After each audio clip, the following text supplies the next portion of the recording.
if you could make a phone call to the 20-year-old Chris, what would you tell him?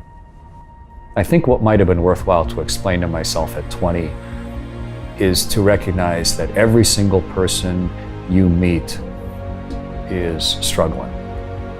I didn't know that then. You tend to see other people as completely formed individuals. I still do sometimes. But to recognize that everybody you meet, every single one of them, no matter how expensive their suit is or how serious their expression is, they are looking for significance. They are trying to do the best they can, and they fail regularly. And they're within their own particular battle of their own life. And so cut them some slack for that. Don't let them off the hook, but recognize the shared nature of being a human being, and let people be themselves, make some allowances for them, treat people a little more kindly as a result.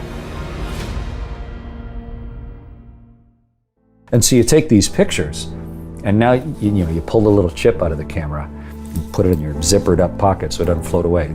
And by the end of the day, you've kind of got a whole bunch of those chips. You got like the whole world in your pocket waiting for you to truly look at it. And there is some magnificent, unexpected,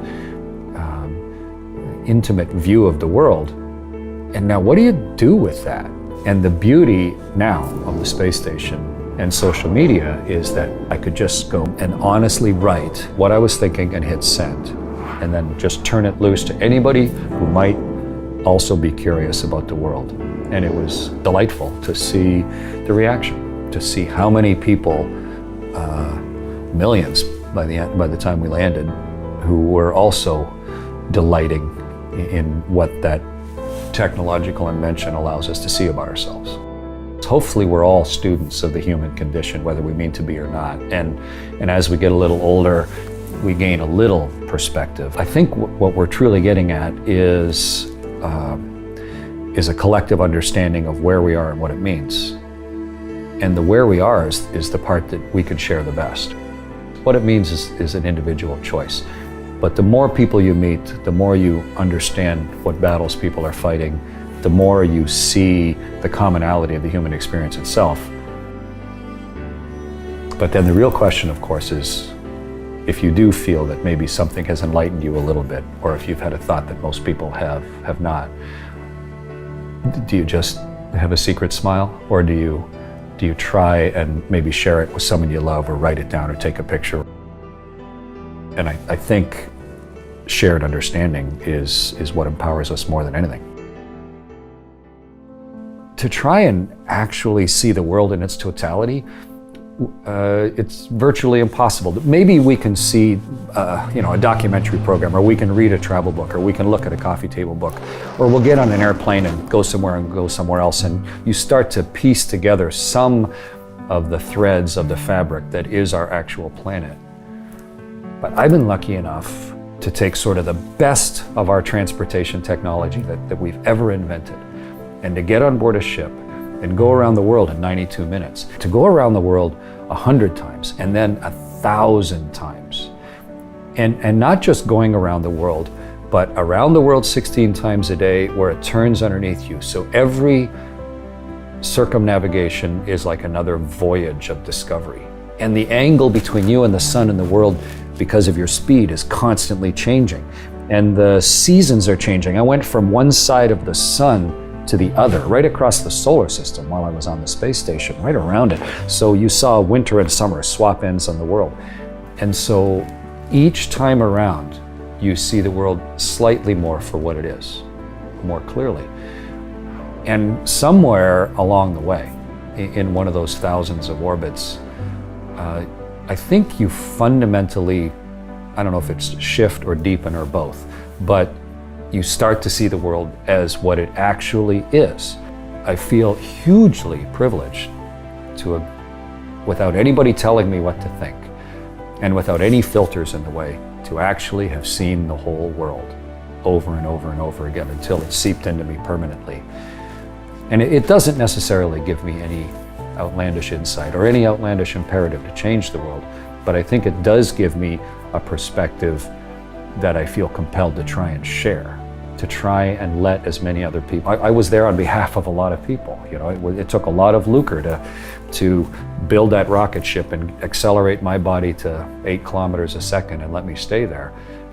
And so I feel a responsibility to do my best to let other people see what's beyond their room based on the things that I've seen. As you mentioned at the outset, I flew on the space shuttle twice. Once to go help build the Russian space station Mir, and then on my second flight to go help build the International Space Station and do spacewalks.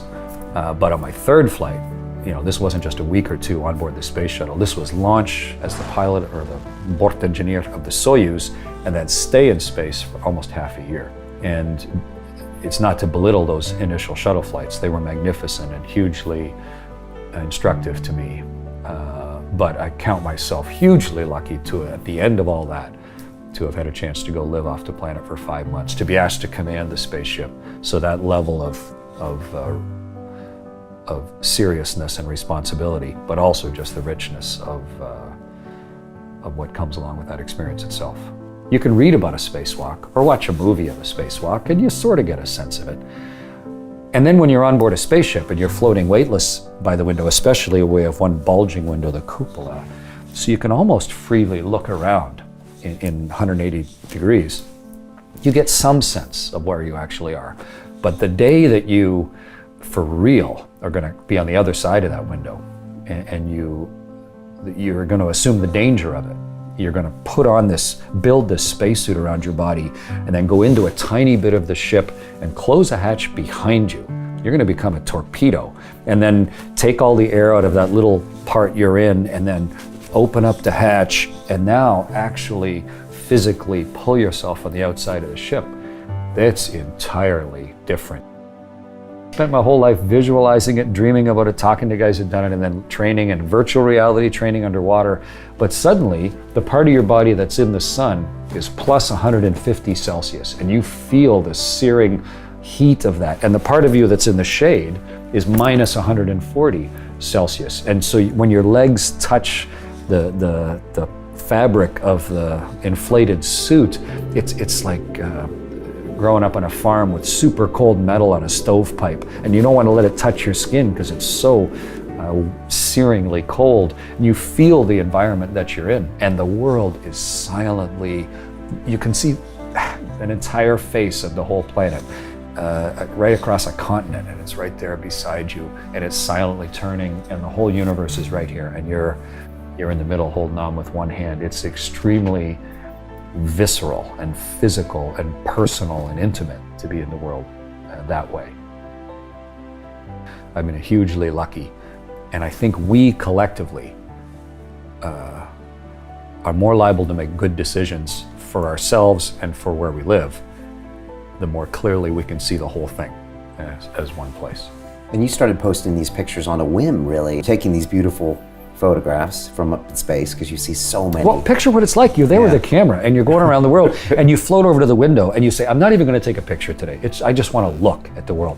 And you're looking at something, you go, holy, and you got to grab the camera because your emotions are trapped behind you. You can't keep up. And you go, I got to take a picture of this so I can look at it later.